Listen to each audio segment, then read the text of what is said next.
नमस्कार मित्रांनो, real prime व्हिडिओजमध्ये तुमचे स्वागत। मित्रांनो, पंढरपूर हे तीर्थक्षेत्र महाराष्ट्राच्या सोलापूर जिल्ह्यामध्ये आहे। असे म्हटले जाते की भगवान विष्णूंनी पांडुरंगाच्या रूपामध्ये पंढरपूरमध्ये दर्शन दिले होते।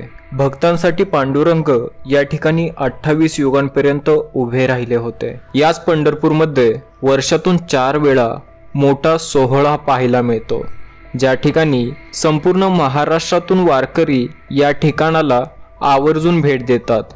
जुलै महिन्यामध्ये होणाऱ्या पालखी यात्रेला मोठे महत्त्व आहे। हा पालखी सोहळा पुण्यातील आळंदीपासून सुरू होऊन पंढरपूरमध्ये संपतो। या पालखीसाठी 2 मार्ग आहेत, संत ज्ञानेश्वर महाराज पालखी मार्ग आणि दुसरा संत तुकाराम महाराज पालखी मार्ग।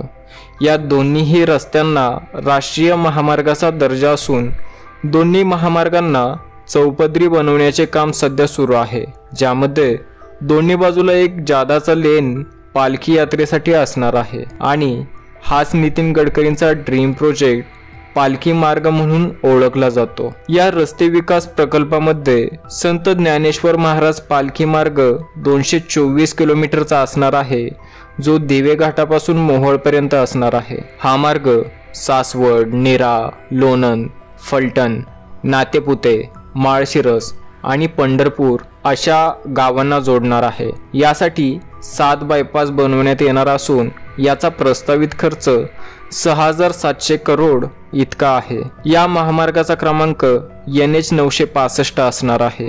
या हायवेमुळे वारकऱ्यांना अतिशय सोयीसुविधायुक्त असा रस्ता मिळणार आहे। रस्त्याच्या कडेला 12 विश्रामस्थळे उभारण्यात येणार आहेत, ज्या ठिकाणी वारकरी आराम करू शकतात। श्री संत तुकाराम महाराज पालखी महामार्ग 135 किलोमीटर लांबीचा असणार आहे। याचा महामार्ग क्रमांक NH 65 आहे।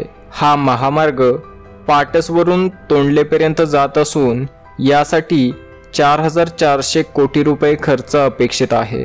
हा महामार्ग बारामती, अकलूज, श्रीपूर, बोरगाव या ठिकाणांवरून जाणार आहे। यासाठी एकूण 5 बायपास बनवण्यात येणार आहेत।